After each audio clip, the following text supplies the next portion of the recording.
Hi, my name is Tanisha Simpkins.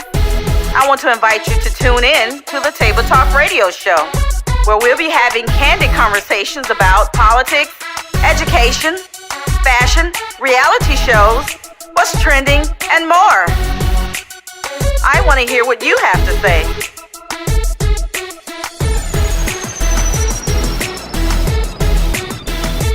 No subjects are off limits. Grab your coffee and tea and let's talk. I'm your host, Tanisha Simpkins.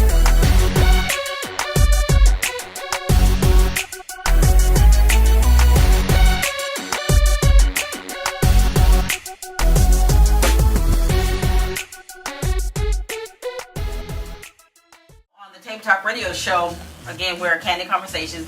We do have a couple of streams that exist from Table Talk, and one of them is the Relationship 204. And on 204, we just discuss, just simple, different things that we talk about on Relationship 204 on the Table Talk Radio Show. Yes. So what did you come up with? Well, a hot topic, if you will, that's among certain marriage couples is the curse word that starts with an S. Sex? Nope. Submission. Submission. Sorry, y'all. So, is the is the Bible's definition of a submissive wife still relevant for today? And I want to hear it from you first. Yes. I don't want the PC version. Okay, I may be the wrong person to ask. I'm an aggressive person. I have a loud personality, but I believe in submission. Okay. I will work all of that. When I was married, I believe in the submission part of doing the activities part of cooking every day and doing this and what would you like and being nice and kind. I believe in the submission part as him handling, say, well, baby, I got this. Okay. I like them words. I got this. Them the best words a woman could ever hear in her life. I got this. Okay? So y'all remember that. And, of handling things. And also when he says that he needs help. That I adore, because you need help. So let me help you, because I may have a little expertise in this. Now, when me and my husband got together, I was not good with the finances, guys. I was not good. Okay, I spent and I spent and I spent. So then I said, you know what? I can't do it. So he was like, well, I'll take care of it. Wow. Because a lot of times when you get in a relationship or marriage, they automatically let the wife take care of the finances. Correct. They better check that back. Because that might not be the best decision. That might not be the best decision. Wow. And it wasn't the best decision for us. And I didn't have no problem. I was like, you're right, because I get a couple dollars and I'm going to the store and, I'm buying shades, and stuff like that there. Okay. As to what, Felicia, we need to do this and we need to do that and we need to do that. Okay, fine. So I didn't have a problem. So the submission part of it, it's easy for it's easy for me. Okay. But I think for the younger generation, that's something that is, I think that people are getting far and far away from. Now I do not believe in a husband being like a dictator, but I do believe in Bible submission and that they are helpers one to another. Just like you pointed out that your husband was better at finances than you. Yeah. Now in this modern day world, though, sometimes it's these different types of circumstances that make submission a little different. Like she's making more money than he is, So it's then, hey, I'm the one bringing the bacon home, and I'm gonna cook it. I'm gonna bring it home, and you shut up and you just follow my lead. Yeah. What do you think about that? A lot of the young, adults or the younger generation, I still feel like I'm young. I'm in my 40s. I still feel like I'm young. But a lot of them do feel that way, and that's to be honest. They feel like, okay, I have a degree, you don't have a degree, you're working, a labor job, you may be a sanitation worker, you know what I'm saying? But you've been there 20 years, Correct. and I may have, I just got my master's degree, last year, and I'm working, and you can't tell me nothing. I don't want to hear nothing you gotta say. I know more than you. I'm smarter than you. Even though you've been at your job 20 years, I'm smarter than you. I can do it. I was in school. I read all the psychology books, so I know how to raise the kids better. They get into that, and forgetting that this is my husband, this is my king, my priest, and then a lot of them just don't know if they haven't been taught that. And they haven't had that example. They just don't know. Because to them, mommy has always been the bread, person, always been the person who's only been in the house as a leader. Correct. So to them, that's normal. I don't have to hear what you have to say, because if you don't do what I tell you to do, I can do it by myself.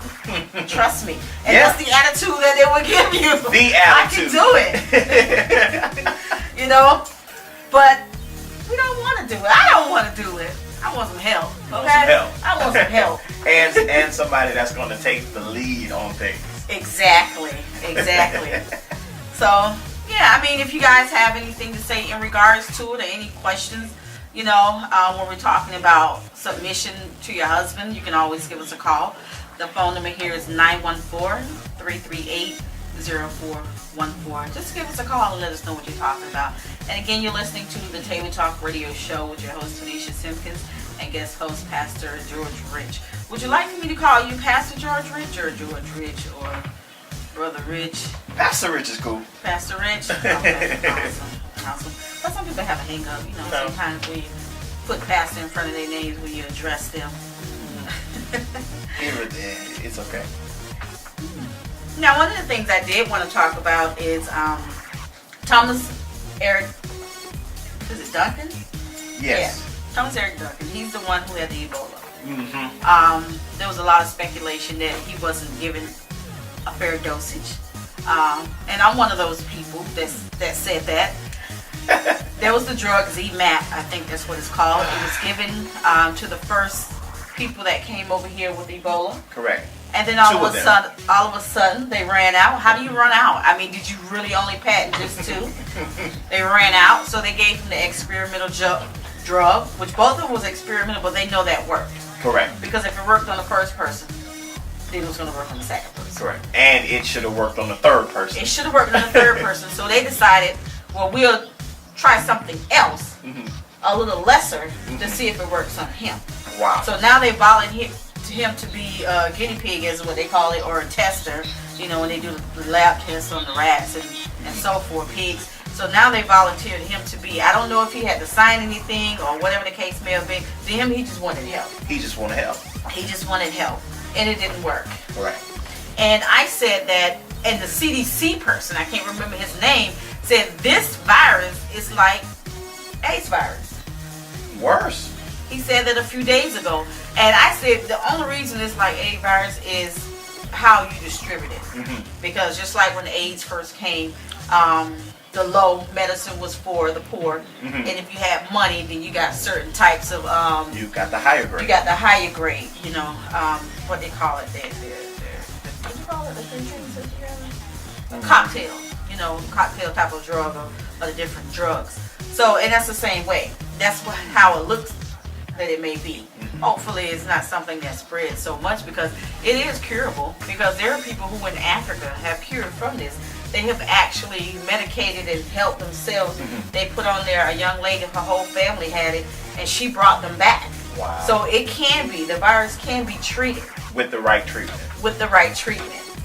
Why are we holding out? And is the government not telling us the truth about this virus? I think I read on I think it was CNN that the CDC is telling all hospitals, think Ebola. So when someone comes in with certain symptoms, that they should be thinking about Ebola. So that's to all hospitals. So all we know about is the first 2 doctors that came back and they were infected. Then Thomas got infected and passed. Now there's a nurse who was treating Thomas that got infected, or at least we think she is. So how bad is the spread of this virus? Well, she is. She is infected. And they trying to say, like, you know, she done all the precautions. Mm-hmm. Everything that he was supposed to was done. But you know, a fever is contagious also. Okay. You know, so they don't, now they're puzzled as to how did she get it. Well, it's supposed to not be airborne, right? This is something that you catch via touch of bodily fluids, which I think could be sweat or saliva, something to that nature. So she would have had direct contact with them prior to them finding out that he had Ebola. And I mean, you know, a lot of people are scared, you know. Yeah.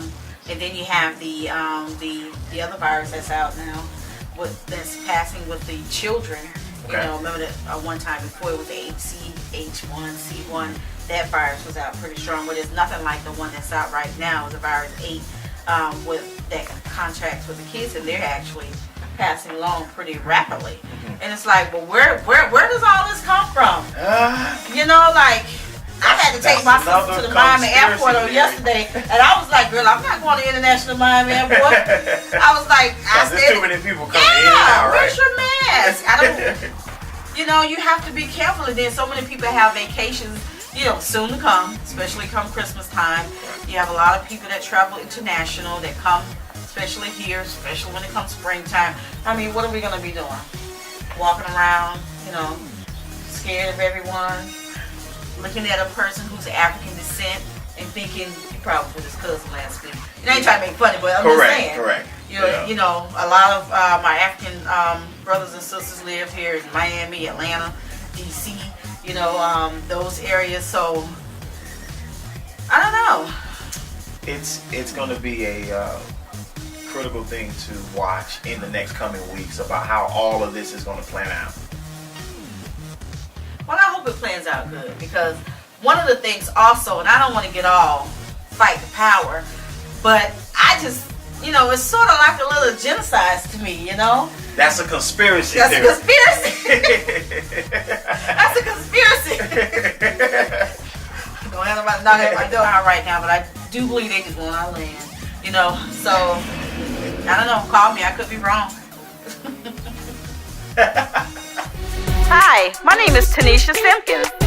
I want to invite you to tune in to the Table Talk Radio Show, where we'll be having candid conversations about politics, education, fashion, reality shows, what's trending, and more.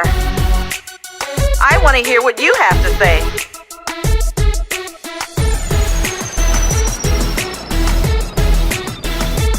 No subjects are off limits. Grab your coffee and tea and let's talk. I'm your host, Tanisha Simpkins.